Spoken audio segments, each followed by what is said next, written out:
Sir, good to have you with us. Thank you very much. It's a great honor. I want to start with a little news today because a lot of people are trying to find out where you are with the House. A lot of people would like you to be House Speaker. You put your weight behind Jim Jordan. Will you go up to the Hill next week? What will you do next week to get this? Well, I haven't decided. Jim is fantastic. You have some great people. Look, we have some great Republicans. You know them all. And I guess we have some that aren't perfect. But Jim is a fantastic person, a tremendous career. He's always been top at what he did. You know, he was a wrestler in college, and he was like a champion all over the country. He was the #1.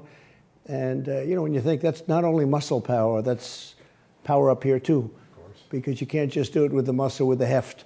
He's a great guy. He's been very successful, very respected. He's doing a fantastic job right now. And he's been with me all the time. I mean, literally from as I was announcing that I was running, he was endorsing me. Yeah. And there's something nice about that. So I think he'll do well. I hope he does well. He's got competition, as you understand, and they're friendly with me, too. Very nice people and good people. We'll see what happens. When you look out, sir, at the party, how would you want them to come out of this 2-week moment? And what advice do you give them to get ready, to get girded for the 2024 race? I think 2 words: strong and united. We need stronger people. We need, we have such power, and they don't use it, but the Democrats use their power, and they use it very horribly, into like the weaponization and things that nobody's ever seen outside of a banana republic. But we need power, we need strength, and we also have to have more unity. The one thing you see with them is they voted to impeach me with a unanimous vote, and half of them said this is ridiculous on a phone call that turned out to be perfect, by the way. Your report was Trump turned out to be absolutely right on that phone call, and I got impeached over it. And yet they had a unanimous vote. But we also had a unanimous vote on the Republican side. We had 197 votes out of 197. And that's something you don't see very often. So that was very nice. But I think they need strength and they need unity, those 2 words. Yeah. Mr. President, thank you again for being with us today. I want to talk about the border, something very concerning to AMAC members and Americans. Some reports by agents and reporters are telling us that over 200,000 illegal aliens crossed the border last month alone. Now, during your presidency, you took unprecedented action, declaring it a national emergency. You built 500 miles of a wall. What additional steps will you take in a second term, to secure the border and prevent what we're seeing? So I had a lot of things. Number one, we built a tremendous amount of wall, and we got Mexico. When I say Mexico to pay, they paid much more. Mexico paid for a lot of it in the sense that we got 28,000 soldiers from Mexico free of charge. Now, wasn't that easy? I told them, if you don't do it, we're going to have to tariff all your products coming into the United States. And they said, we would love to do it. But they gave us 28,000 soldiers. That was a big thing. We had the safest border in history. We also ended the catch and release in the United States. We had catch and release, but it was into Mexico. Catch and release is a disaster. Where they catch somebody, it can be a convicted horror show, and we release them. And they say, come back in 5 years for a trial. Nobody ever comes back. So we ended that. We had a stay in Mexico policy that nobody thought we could get. And we just had more than anything else, we built 561, they said 450, but it's 561 miles of wall. We were going to add another 200. I said we were going to do 400. We did 561. We're going to add another 200. And this is fighting McConnell and Paul Rhino, okay? I got to fight Rhino, and I had to fight McConnell. And probably just as hard as I had to fight Nancy Pelosi in many ways. It was terrible. But we took it out of the military. The military has been great because I considered it an invasion into our country. And we built all of that while we were ready to do another 200 miles. It was all bought. You saw the steel. It's all over the place. Now I heard they were selling it for 10 cents on the dollar. And it's perfect. You know, it's exactly what the Border Patrol. I went to the Border Patrol. I thought we'd have concrete plank, 40 or 50 or 60 feet high, like on a parking garage. Concrete plank. They said, sir, it's no good. It doesn't work because you have to be able to see through it. We need steel, as opposed to concrete. We actually need both. And we designed a wall that they wanted. I didn't want to have any excuses. So it's steel, concrete, and rebar. And on top, we had an anti-climb thing, a piece of steel, which is anti-climb. And we had mountain climbers come in and try and climb. And we actually had people that deal with drugs come in and try and climb it. And it was the hardest one to do. It was great. So we built it, and then we had a terrible, terrible thing happen in the election. We were going to add 200 miles. It was all bought. It would have taken 3 weeks to put up. And instead of 3 weeks to put up, they actually took it away, and some of it has been just stolen, gone. And you can imagine the best wall you can buy, the most expensive stuff you can buy, and it's been stolen in a lot of cases, and it's been taken away. So they now say we're going to build 20 miles. The problem with 20 miles, it's nothing. 20 miles is nothing. There are certain areas, the reason I added 200 is because when you did the 561 miles, all of a sudden, it's like water. All of a sudden, there are other places that didn't have a problem, but now all of a sudden they have a problem. So we're going to have that done in a period of 3 weeks. Everything was built. Everything was done. The hard part was done. All we had to do is place it. And that was getting ready to be done. And then we had that ridiculous result in the election. And it just sat there. And now I hear they sold a lot of it for a very small amount of money. Now they say we're going to build it, but they're only going to build 20 miles. And they probably won't even build that. These contractors must have made a fortune. They'll get more money for not building the wall. They say, what do you mean? I mean, I know the contractor world. They'll say, what do you mean? We spent all this money to get it ready. We need much more money not to build it than to build it. That's what they do. And I guarantee there's nobody in Biden's group that's negotiating. I hear they made a fortune. And it's too bad. We would have had 750 miles of wall. But we have we have a tremendous amount. We built a lot. And that's what gave us the safety. And also Mexico was great. The president of Mexico, really, he's a socialist, but you can't have everything. And we got along great. He's a fantastic man.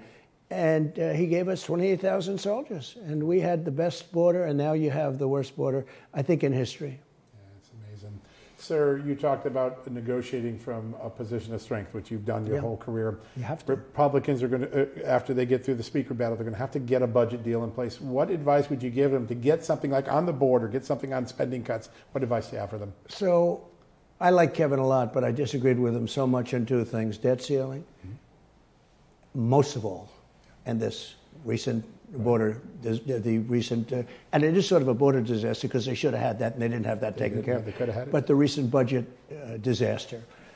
And I said, Kevin, this is the president's situation. This isn't you. Whoever's, I don't mean Biden, because Biden, I don't even think he knows what's going on. I think this is the president's, whoever president is, it's not yours. And Kevin worked so hard. And in all fairness, in one sense, you have to respect it. In another sense, I thought it was not the right thing to do. Let them solve their problems. And I really thought we'd have a close-up, and after the close-up, we'd negotiate a great deal. But you didn't have that. Kevin wanted to keep it open, and he said, we will not let our country close. I said, Kevin, I think it's wonderful what you're saying, but this is really, whoever president is, this is the president's problem, not your problem. And you would have been, you said negotiate from strength. You would have been negotiating from strength. And all of a sudden, they announced out of the wind, they announced that they have a deal. And I won't soon forget the picture of Chuck Schumer jumping up and down, high-fiving everybody, because it was a big victory for them. They solved the problem for Biden. And I don't mind doing that if we get something good for the country. I want to do that. Look, I said it the other day to somebody that was shocked. I wish Biden were doing a great job, even though that would be very hard politically, as opposed to the worst job. He's the worst president in history, the most corrupt president in history. The most incompetent president by far. He can't even get off a stage, can't put two sentences together. But I wish he was doing a phenomenal job, even if it meant that, most likely you wouldn't be elected or whatever. But he's doing the worst job in the history of our country. You talk about the border, you talk about anything, talk about Afghanistan. There's never been a more embarrassing period of time in our country's history than what took place in Afghanistan. And there was no reason for that. You don't take the military out first. And, it's so sad to see. But I would have much preferred. Kevin is a very good man, and he did something he meant to do well, but nothing was gained by, they gave an extension. But nothing was gotten for either Republicans or for, frankly, the country by doing that. And I think people were ready to really start negotiating and negotiating hard. And they thought it would close for a period of time. It closes. The big one was the debt ceiling, though. We could have gotten everything. We could have solved the problems of this country with debt ceiling. And instead, Mitch McConnell, who's one of the worst Republicans in history, he is so bad. He's so bad. You can't say he's stupid, but essentially he uses campaign financing to get senators on his side. Okay, so I don't know. Do you call that leadership? I don't know. But what he's done is so horrible. So they got debt ceiling transferred into my administration. Thank you very much. And we could have gotten everything with debt ceiling. That was bigger, much bigger than when we're talking about the budget, much bigger. That was budget times 20. And that was blown. These are the worst negotiators I've ever seen. I've never seen negotiators like this. They get nothing. And I told Kevin, I said, if you do this, I believe you're going to lose your speakership. And in all fairness to him, he wanted to do what he thought was the right thing. And I personally think he played right into the Democrats' hands. But he lost his speakership over it. That's amazing. Mr. President, currently Social Security is on track to be insolvent in 2033, which means that seniors would see a 23% cut in their benefits. Yeah. So, as president, what action might you take to help preserve and protect Social Security? We have a country that's potentially very rich. It's very poor right now because we're very stupid. If you look at Saudi Arabia, some of the oil-producing nations, they're the richest nations. We have more oil than they do, oil and gas. We have more than anybody. We have, if you look at the top of those big oil wells, you see those big fire flames. That's stuff that we're throwing away. That's gas. We're throwing it away. We're burning it. We have it free. We have more than any other nation. And then we had Anwar that I got approved that Ronald Reagan couldn't get approved. Nobody could get it approved. The biggest in the world, as big as Saudi Arabia, maybe bigger in Alaska. And Biden threw it away. I got it done. I was so happy with that. Nobody said it could be. Nobody thought it could be done. I got it done. Think of it, probably bigger than Saudi Arabia. And the bottom line, we have more than any other country in the world. And we started off in third place, and by the time I finished, we were in first place by a lot. And we were going to be energy dominant. We were energy, I tell you, we were totally independent on energy. Right. We didn't need anybody's energy. We didn't have to give them arms or armies, or we didn't have to guard anybody. We didn't have to keep gulfs open. Yeah. We were totally set. And we were going, I would say within 6 months, we would have been dominant. We were going to supply the oil and gas for Europe, little things like that. We were going to supply it for everybody. We had so much, and we had the best extraction. We had the best of everything. And we would have made so much money that Social Security and other things would have been able to be taken care of. If you look at the balance sheet of Saudi Arabia and some of these countries, and you say, do you have debt? They look at you, they don't know what the word debt means. What do you mean debt? When they buy 200 Boeing 777s, I once said, how do you finance that? They looked at me like, finance? We have more than anybody. And we were going to be dominant to a level that nobody's ever seen before. We were going to make so much money, and we were going to start paying down debt, and we were going to take care of Social Security. The one thing I won't stand for people paying more. You know, Ron DeSanctimonious wants to raise everybody's Social Security. He wants to raise the minimum age to 70, and he wants to screw around with Medicare. You can't do that because there are so many other ways of doing it. But with energy, we have more than anybody else. And all of this fake energy that they talk about, the Green New Deal stuff, the Green New Deal is the destruction of our country. That's what, every time you hear that, think about the destruction of our country. You know, wind is about 50 times more expensive per kilowatt hour. There's many ways of measuring it, but the bottom line, it's much, much more expensive. If you take natural gas, which is very clean, and if you look at it at 3 cents, you could look at wind at about 50 cents. That's where you are. And that's like unacceptable. And you know, Germany tried. They tried. She tried 2 big experiments. Let 2 million people into our country. That didn't work out too well. And the other one was she wanted to go all green. So they closed all the coal plants, and they stopped even their nuclear plants. Right. And they went green for a little while, and they were going to go out of business in about 2 minutes. And now they're building coal plants all over the place. China's building a coal plant every 4 days.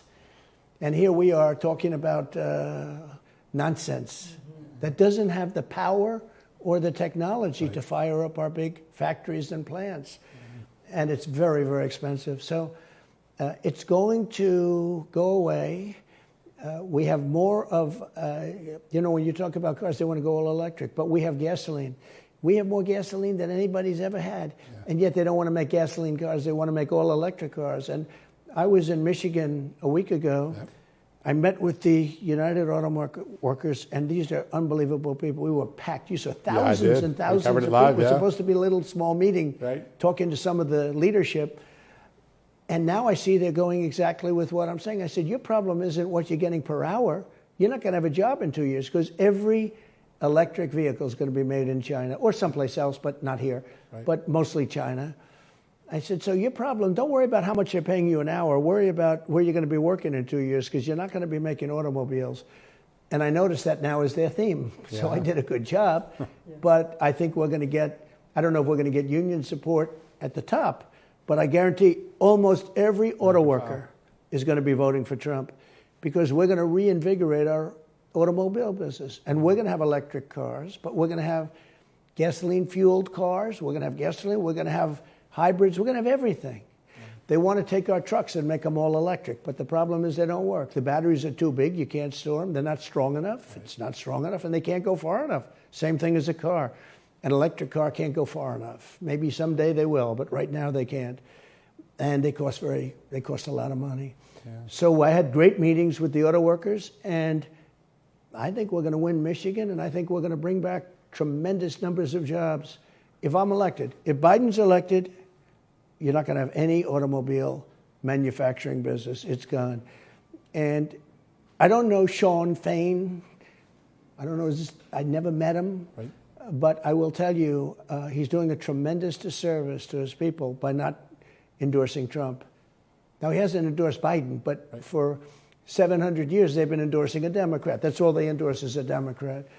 But this Democrat and this group of radical left lunatics, they're going to put the automobile business, it's gone. So is the trucking business. So is everything gone. We're not going to manufacture trucks here anymore. We're not going to manufacture anything. They even want to turn our Army tanks into electric, even though they don't work properly and they don't go far enough. And nobody knows where they store the batteries. You know, the batteries are massive. Yeah, they are. Maybe they'll build something on the back of it to carry. The batteries are bigger than the tank. Yeah. But they want to make Army tanks that are all electric. Yeah. These people are crazy, John. These people are crazy. Think of it. They want an all-electric tank. So you can take this tank into a hostile area and bomb the hell out of everyone, shoot the hell, knock everything down, but you're doing it in an environmentally friendly way.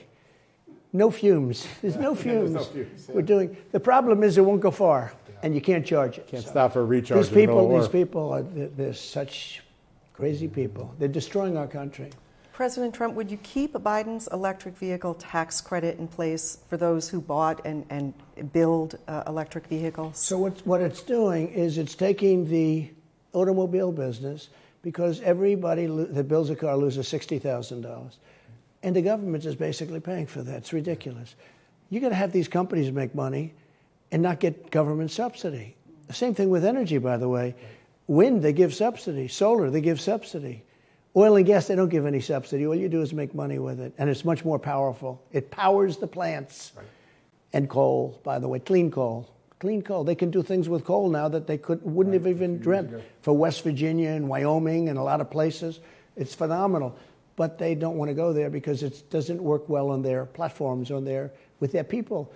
But we will do things that nobody ever thought possible. We'll bring the car business back to Michigan and other places at a level that nobody's ever seen before. I was ready to do it. We were all set to go. And then we had the COVID situation. And we had to focus on other things. We did a great job with it, too, but we had to focus on other things. Sir, a lot of people don't know this, but at the end of your first administration, you were working to build a plan to shrink government, to get it down to size, get American people their money back. A decade ago, the federal budget was $3.7 trillion. This year, with the deal McCarthy made in April, the most it'll be about $7.1 trillion. It's almost doubled in just 10 years. Tell us a little bit about the ideas you were starting to put on the table that you've developed since to shrink government. So we were going to do things, well, I'll give you an example. Cars and all of the subsidy that we're giving to everybody, they want to do chips. They want to have chips, so they're giving billions and billions and billions of dollars to these chip manufacturers that, by the way, make billions of dollars. So we take them out of Taiwan. But all we have to do is put a tariff on the chips coming in, and we'll make our chips here, because these companies have a lot of money to start off. So why are we fueling this industry by doing so much? We have so many excess workers. So I want to move the Department of Education into the states. because, I'm going to Iowa, I'm going to New Hampshire, I'm going to places that will do a fantastic job running their own education. And I need like one desk and one good person in Washington. We don't need anybody. The only thing I want to make sure is that every state is going to make sure you speak English in their educational programs. We can't let it get too totally out of control. So we have the worst education almost in the large world, the world that people know about. Let's say if you take the top 40 countries, we're about at the bottom of the list. We're number 38, 39, 40. Yeah. Norway, Denmark, Sweden, China. Think of that. China is a top 5. We spend double and triple what every other country. There's no country that comes close. We spend more per pupil, and we're at 40. So what I want to do is end the Department of Education, get it out of Washington, move it back to the states. Some states will do a phenomenal job. People like Henry McMaster, and you take a look at what Governor Nome has done. Yeah, in South Dakota. In South Dakota. You look at that. You look at some of these states, they will do a phenomenal job. Some of them won't do as good, frankly. New York, we'll see. But we can give them half the money that we're spending now. You would save half of your education budget, and you'll have a much better chance at phenomenal education. And some of the states will give you phenomenal education. Some of the states will be up there with Norway, Denmark, and Sweden. They're going to be up, and China. They'll be up there. And it's something I wanted to do. And again, we're all set. I was set to do it. I wanted to get a different Secretary of Education because I didn't think she was able to do that. And I was all set to do it. When COVID came in, it was one of those things. But I have people lined up that are phenomenal for education. I have people lined up that are phenomenal at every level. It's interesting. When I first came in, number one, I wasn't a politician. Number two, I was only in Washington 17 times, according to the fake news, so maybe it's fake. But they said 17 times. I never stayed over in D.C., so I didn't know the D.C. establishment.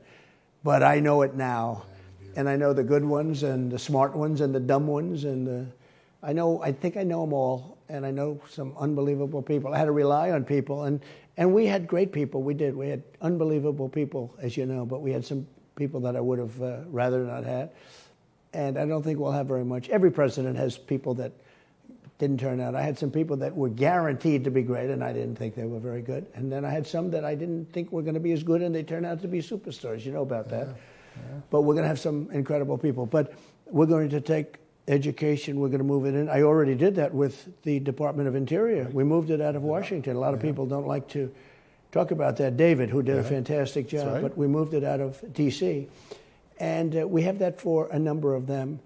And just basically, we're going to run them well. The one thing we have to do is defense. We have to make sure that we have good defense because we have some very hostile countries out there, but they're not going to be hostile with me. They would have never gone in and raided Ukraine. Putin would have never. I used to talk to him about it. He knew he couldn't do it. He knew he wouldn't do it. He couldn't do it. And he didn't do it. For 4 years, you've never done a story, gee, I think they're going to raid Ukraine. There was nothing even close. China with Taiwan, same thing. President Xi, I had a great relationship with him. He's a great gentleman in many ways. He's tough. When you say he's a great gentleman, immediately it's breaking news. Trump said he's a great gentleman. That's terrible, right? If you say he's smart, I remember once I said, yeah, he's very smart. He controls 1.4 billion people with an iron fist. He's very smart. They said he's smart. Like I'm not supposed to say smart. Okay, he's not smart. These people are crazy. But I had a great relationship with him, very good relationship with Putin. We wouldn't have had any of these problems. And for a second reason we wouldn't have had, because oil would be $40 a barrel instead of $115 a barrel. Find his world. Mm-hmm. And it's getting up there again now to a record. 90, yeah. And as long as oil is up there, Putin's got no problem. He's very rich right now because Biden, it's funny with Biden, that guy just doesn't have a clue. He says that Ukraine's going to win. In the meantime, oil is going up again to a level that Putin has more money than anybody because he makes his money from oil, and oil is going to be at $115 a barrel. That means he's making a fortune prosecuting a war. He's prosecuting a war, he's making a mint. And so it wouldn't have happened because we had it down to $40 a barrel. At $40 a barrel, it's called you make a living. At $115 a barrel, you make a fortune. And normally when you're doing war, you lose a lot of money and a lot of lives. And he lost lives, but he was making a lot of money, and now he's making more money than he's ever made. It's amazing. One of the many things that you did very well was help increase healthcare price transparency. And I think that's so important and key to lowering healthcare costs. Recently, Congress was set to vote on legislation, but that was delayed. What would you do in your second term to help prioritize healthcare price transparency to lower the cost of health insurance for average Americans? So I did transparency, and everybody said you couldn't get it done, and I got it done. And they said, sir, it kicks in 1 year. I said, I better win this election because otherwise this guy's going to get credit for it. But the problem is they destroyed it. Instead of sitting back, you know, if Biden would have, he likes going to the beach, obviously, right? One of his consultants says he looks good in a bathing suit. If he would have just gone to the beach every single day and left the border alone, left price transparency alone, left all of the things we did medically. You know, Right to Try has been a tremendous success where you can now use medicines that are space age, are incredible. Somebody's terminally ill, and they say, we can't give them the medicine because we don't want to make them, we don't want to hurt them. Well, they're terminally ill, they're going to be dying. And I got that approved through Congress. Well, not easy. We had some great people that helped. I got Democrat support, but they've been trying to get that for 52 years. I got it Right to Try. So instead of going to Asia, Europe, all these, if they have money, most people went home and they died. But instead of going to Asia, Europe, all over the world looking for something, we have the best labs in the world here. We have the best doctors. We have the best everything. But we don't want to lose all of that. But Right to Try is so incredible. So we got the people the right to use medicine, space age, and thousands of people are alive today. In many cases, those people are thriving. They're 100% okay. That would all be dead right now. It's an amazing thing. It's one of the things a lot of people don't talk about it, but Right to Try is an amazing thing that took place. It was. Sir, a lot of people see the world and they're scared about what we see, the possibility of a war between China and Taiwan, the continuation of Ukraine, that's spilling in. You've always had a plan for how you would roll back Russia, how you would keep China from doing what it is. Can you give us some sense? I obviously don't want to give a strategy away, but sort of the principles that might, and there's also the coupling now of China and Russia, which is very dangerous. Not even possible to believe. So I know. When I was young, I loved history. And the one thing, I had a teacher that said, the one thing you don't want to see is Russia and China unite. And they're natural enemies because they share a border. Right. And Russia has plenty of land and China doesn't have enough land. That's usually not a good sign, okay? China needs land and Russia has it, but it's not going to give it up, right? They're natural enemies. And Biden and Obama forced them together through stupidity, through energy, really, through energy. They forced them together. And they're pretty well united now, and that's something that should never have been allowed to happen. And it would have never happened with me. That wasn't going to happen. The problem in Ukraine would have not happened. Zero chance that it would have happened. For two reasons I just said. The price of oil wouldn't have happened for that because I was at a much lower number, so he wouldn't have had the money. And also because I told him, you can't do it. And if you do it, I'm going to have to do this and that and that and that. To which he said, you're not going to do that. I said, I will. I got along with him very well. I said, Vladimir, I will do it. He said, you won't. I said, I will. And he didn't believe I was going to do it, but he believed me 10%. And that's why you never saw any sign of this stuff. It was incredible. A couple of months after I was out, I'm saying, you know, they're going to do something here. And I think a lot of that had to do with the fact that we were so grossly incompetent in Afghanistan. Not in pulling out, because I was the one that got us down to 2,500 soldiers. I was getting out, but we were going to get out with strength and dignity, keep Bagram. We were going to keep the big air base. Right. The air base, not because of Afghanistan, but it's 1 hour away from where China makes their nuclear weapons. Right. And you know who has that air base now? China. Yeah. The biggest runways in the world, massive, was built many years ago with very big dollars. And they spent billions of dollars years ago. And we fled. In the dark of night, we left the dogs behind, by the way. A lot of people say, what happened to the dogs? They left the dogs behind and they left the lights on. And they fled. And that's where they should have done the evacuation, by the way, because it's a very big area. And you don't have, you're not right in the middle of this very heavily populated area. All those soldiers died. All of the $85 billion worth of equipment. We gave them brand new tanks and planes and goggles and 700,000 rifles and guns, 70,000 vehicles, many of them armor-plated. Do you know that Afghanistan is one of the top 3, it might be the top 2, but one of the top 3 arms dealers now in the world? They're selling what we fled from. Frightening. It's not even believable. No, right? I know it's not. So when Russia saw this, they said, wow, this administration's incompetent. The United States is no longer the same. They respected us when I was in charge. As you know, I think both of you pretty well, they respected us. They had a lot of respect. The way China treats us, they treat us like we're a second-class citizen. Nobody ever talked to us that way with China. And I had a good relationship until COVID. Them, do you think? Excuse me? Do you have a strategy for decoupling them as part of this effort? Well, at least partial decouple, we'll see. They may very well turn out to be fine. I mean, look, it's very popular politically. We're going to decouple them. Yeah, right. But I think I'd have a very good relationship with China. Don't forget, I took in hundreds of billions of dollars. I tariffed and taxed China. During my administration, we took in hundreds of billions of dollars from China. Hundreds of billions. Yeah, that's big money. We were doing great with China. And then when COVID came, that you couldn't take that. Because what they did to the world, I mean, it all came out of Wuhan. I said that to you a long time ago. It's Wuhan. And they used to make fun of it. Now it's the truth. They used to say, oh, it came out of Wuhan. I knew that. That was their lab. If you look, that's where the bodies were. It all came out of Wuhan. And they tried to say 2,000 miles away in a bat cave. Then they tried to say it came from France, it came from Italy, it came from the United States, and everything else. But I would not let them get away with it. We stopped that. It came out of Wuhan, and now that's been essentially proven. Now, all of these things wouldn't have happened. Now that they've happened, it's a much worse situation. I would have negotiated a deal. You didn't even have to negotiate a deal with Ukraine. I could have kept it the way it was. No deal, no loss of property, no loss of anything. Could have kept it the way it was, and no wars.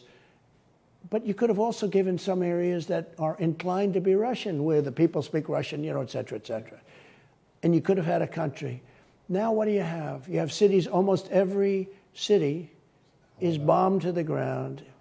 And Kiev would be very quickly if they wanted to. We're not deciding to do that. You have to say that's a big war machine. And some people, Viktor Orban is one of the greatest men anywhere in the world as a leader. As you know, he heads a country that fronts on both, right? Hungary, and he's a real leader. He's not very popular with the European Union, but he didn't allow anybody in. He didn't have riots. He didn't have killings. He's got no crime. He's got a lot of good things. And he told me that Russia's, very much more powerful than Ukraine when I talked to him not so long ago, but even a long time ago. He said, no, it's not a fair match. Not a fair match. And Biden is out there saying, we will not leave until this is totally won and this and that. He doesn't know what he's saying. This guy doesn't know. I'll tell you what, Biden is going to end up starting World War III. And his aptitude is very low. His intelligence it was low 30 years ago, but now it's at a level that nobody can believe. We have an incompetent man negotiating nuclear weapons. You could very well end up in World War III with this guy. You could very well, and with me, you're never going to end up in World War III. One of the things I'm most proud of is that this crazy Hillary, I don't call her crooked anymore, I use that term for Biden. But this Hillary Clinton, she said the other day, cult. She'll say anything that comes to her mind because she still hasn't recovered. But she was talking about all of the things that are going on. And during the debates, remember, she would say, he will cause us war. Yeah. He's going to get us into a no. She was talking about my personality. His personality, look at him. His personality is going to get us into war. I said, no, my personality is going to keep us out of war. That's what happened. My personality kept us out of war. My personality made great trade deals with other countries that would never even make them. I made a new deal with Japan, with Abe, who I loved. Special man. He was assassinated. Terrible loss. With France, with so many, all the deals we made. We made phenomenal trade deals. We took the worst trade deals and made them into great. USMCA instead of NAFTA. Middle East peace. Middle East peace. The Abraham Accords are historic. Yeah. And that should have been done. Right now, that would, every single country, probably even including Iran, I'll make a statement, because Iran wanted to negotiate with us. And, Iran was doing very poorly. And China wasn't buying, and nobody was buying, because I said, you don't buy until we make a deal. Iran would have come out great. and everybody would have been happy. We would have had total Middle East peace. In the meantime, the Abraham Accords were a fantastic thing. Everyone said, where is your Nobel Peace Prize? I said, they only give it to people that don't deserve it, right? Yeah. They gave it to Obama. He didn't even know why he got it. Yeah. But we did a great job, and we will do a great job again. We have to close up the borders. We have to strengthen our economy. Our economy is horrible. You know, the economy is only going along because of the fumes of what we did. It's just going on our fumes. What they're doing is so crazy. But we have to do something with our border because they're poisoning our country with millions and millions of people coming in. And we really do. We have a serious chance of going into World War III. And this will be a war like, this is obliteration. This is not army tanks shooting at each other. This isn't two planes up in the air shooting around. This is weaponry, the likes of which nobody can even imagine. I know that weaponry. Do you worry about AI, artificial intelligence? I do. I hate seeing it. I mean, I've seen pictures of me making statements on the internet that I never made, that are horrendous statements. You know, it's like you could cause a war with this stuff. Right. It's me talking and saying things that I never said. It's amazing. And it's perfect. I can't even tell the difference, other than I know I didn't say it. Right. That's really dangerous. Yeah. That's really, really dangerous. What they could do is so incredible, but I can't think of any real reason why it's going to be used for the good. It's, you know, the good is fine, but it's going to be used for the bad. But they do things, John, I've never seen anything like it. I study it. I look, and it's stunning. We could take you. Yeah. We could take both of you. Yeah. And you could say, that was the single worst interview we've ever done with Donald Trump. He was horrible. And you know what? He'd look like me. Nobody would know that you actually think it was the greatest interview you've ever done. It's amazing. You're right. It's really a problem. It's very dangerous. So we just have a few minutes left. I know Rebecca had a more personal question. Go ahead. To ask you. Yeah, I do. I have two quick questions for you, sir. I'm a grandparent. The people I speak to, friends, family, and strangers, even all of our members, AMAC members, that is, they're concerned that this gender woke ideology that's being shoved down our children's throats, really in schools, they call that a cult. That's a cult. It sure feels like it. Would you sign federal legislation as president to protect our children? Well, you know, I already did, and they undid it. They come in and they undo it. Yeah. The good thing about executive orders is you can do it quickly. The bad thing is it can be undone pretty quickly. And in the meantime, you look at Congress, the way it's, moribund, it's just so, it doesn't move. But you can do things quickly, but you can undo things. For instance, in the military, you have, things that I signed. I would meet with generals, the real generals, not the millies of the world, the real generals. I had great, I defeated ISIS with great generals. I did that. I did so much in the military. I rebuilt the military. So I got to meet some. We have a Soleimani, al-Baghdadi, right. The big ones, all the big ones. We did a phenomenal job. I defeated ISIS. Nobody said, they said it would be impossible to do that. It would take years. I did it in 4 weeks. We have an amazing military, and we have unbelievable generals. And I went to them, and I talked about the transgender. And I said, speak to me. Is it okay? They said, sir, it's terrible. It's terrible. Don't forget, you can't have virtually an aspirin in the military. But transgender, not only the operation and the cost, but the amount of drug is necessary. It's like unbelievable. It's unbelievable. But when I spoke to him, to a man, and these are great people that I got to know. I know many generals. We have far too many, by the way. We have far too many. We have double the number of generals we had in World War II. When we won World War II, we don't win anything anymore. We don't win anything anymore. We have leadership, not the military. We have leadership that doesn't know what they're doing. But I went to them and I said, what do you think? And they said, don't do it. That doesn't mean they want to go on television and say, but I'll do it. So I ended it, but they put it back as soon as they came back in. One of the things I say, and I can't believe it, is, as an example, we will not have men playing women's sports. People go crazy. But you know where they really go crazy? When I say, we will stop the mutilation of your children. Yep. Can you imagine having to make that statement 10 or 15 years ago? People would say, what, is this guy crazy? What do you mean mutilation? When you were in Philadelphia, you made that statement in front of the Moms for Liberty, and everybody stood up because they understand it's actually happening now. They mutilate your children without your approval. Yeah. Sexual mutilation. And I said, could you imagine 10 or 15 years ago, if you made that statement, they'd carry you off the stage. They'd say, this is ridiculous. You have to make that statement now. I really think it's an attack on our country. I actually think it's an attack on our country. But when you look at that, men playing in women's sports, have you seen the weightlifting records? Yeah. Records that have held for 18, 19 years that are being smashed. I don't mean by an ounce. I mean by hundreds of pounds. It's just absolutely insane what's happening. And we're changing it. We're changing it fast, too. Yeah, they are. I have another question. You have seen so much in your life, and you've really fought for this country, did an incredible job. Many Americans believe that you can do it again. And you are really I better do it again, or we're not going to have a country. We're not going to have a country left. Sir, you are really an example of strength. And it reminds me of this Rocky Balboa quote when he famously told his son, it's not how hard you get hit, but how many punches you can take and keep going. So my question for you, sir, is from where do you get your strength and your hope and faith in the America and in the American people to keep going? Where does that come from? So I'm a big believer in the racehorse theory. You know, fast racehorses had very good parents, smart parents, good parents, and they lived to an old age. And I believe that. I believe in that. But I also think that I have a great enthusiasm for love of this country. I have a great enthusiasm for a very simple term, MAGA, Make America Great Again, or America First. You could call it numerous things. I watched Joe Biden the other day. We will stop MAGA.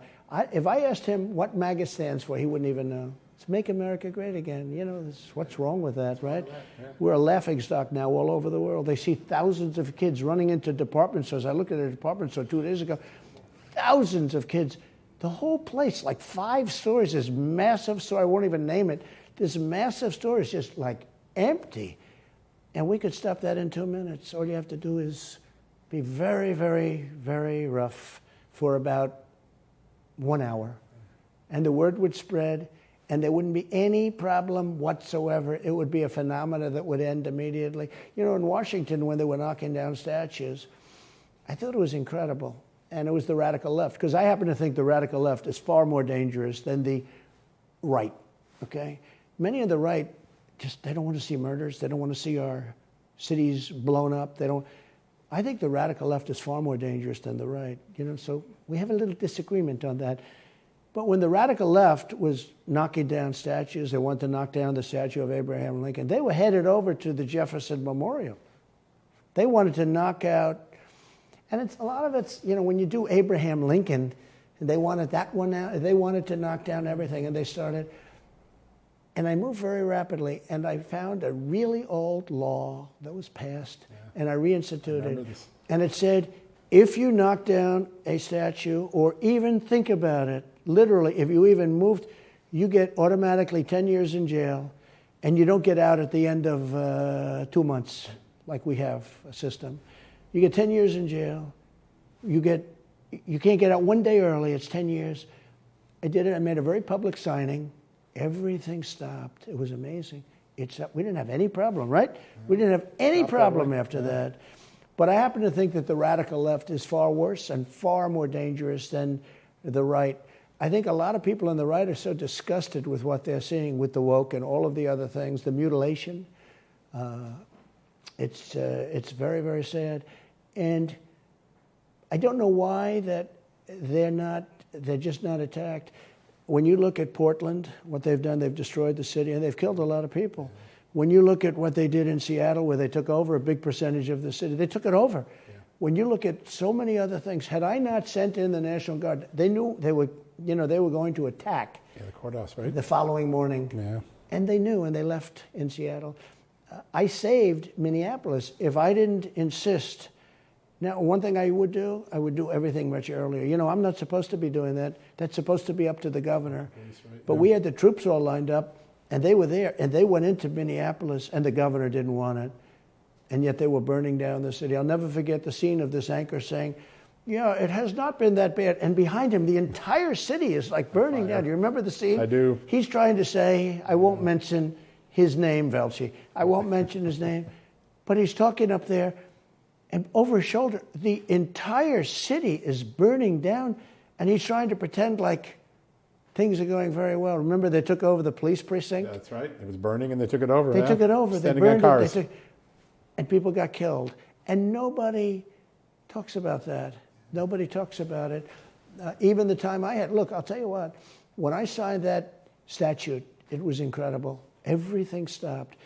And you would stop crime in our cities if you spent one really tough, vicious day, and you tell them, don't ever do it again, because if you do it again, people are going to get seriously hurt as you walk out of a store carrying 2 television sets under your arms. It would stop immediately. Stop immediately.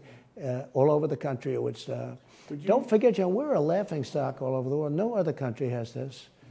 And our police are great, but they're not allowed to do anything because they're standing there watching these kids walk out with very expensive items, destroying businesses, and then the business closes, and they have empty stores all over the place now. I mean, these stores are empty. Right. They've been destroyed. You're not allowed to do anything because they don't want to lose their family, their pension, their house, their wife. They lose their wife and family.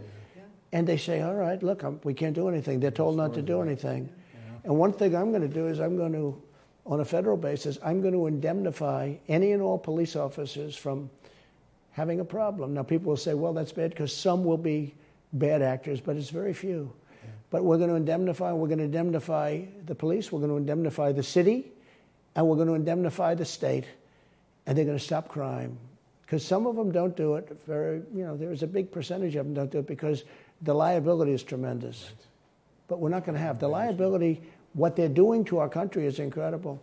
So I'm going to do an indemnification program for police officers, for police precincts and areas, for cities and for states, so that they can fight without having to worry about the fact that they'll spend the next 10 years in court. Yeah.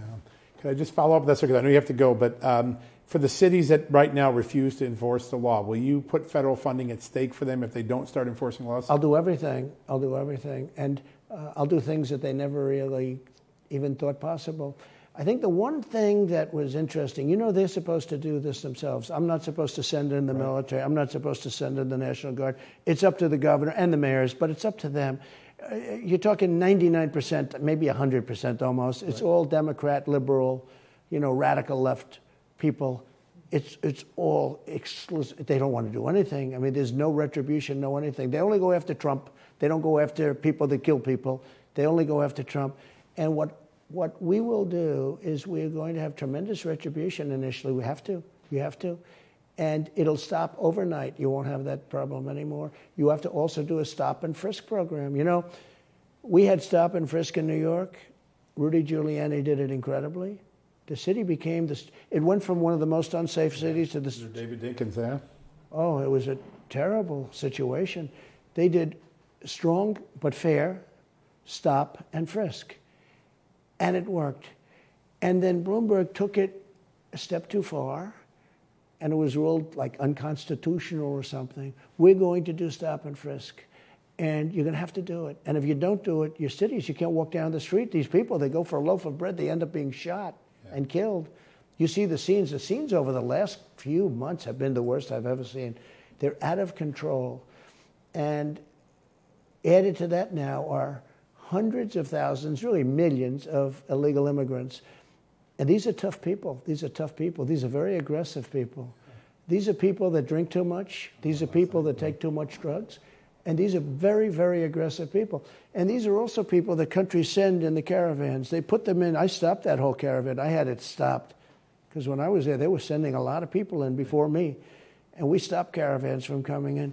But these dictators, presidents, in many cases friends of mine, they were very smart people, very streetwise people. They put their bad people into these caravans. They don't want their good people to leave. They want their gang members to leave. I'll never forget the CNN interview. And why are you here? Do you know the one I'm talking about? And why are you here? Because I wanted to come. And what have you been accused of? Murder. Yeah. Remember the woman? I do. And she's trying to make everything sound, murder? Yeah, that's right. I killed someone. Oh, Okay, back to you. You know, I don't know if you remember. To me, there was a whole bunch at that time. Oh, we found out what was going there. We're emptying the prisons out. That's what was going on. Our country is being destroyed by people that don't know what they're doing. I think they hate our country, and we're going to turn it around. Well, sir, I want to thank you first for allowing Real America's Voice, Just the News, and AMAC to share in this beautiful place, and for giving us so much time. We learned a lot tonight. It was a great honor to have you on. Thank you very much. I appreciate it. Thank Real you, honor. sir. Thank you, You're Mr. good. President. Folks, we're going to take a quick commercial break. We'll be back to wrap things up in a few minutes.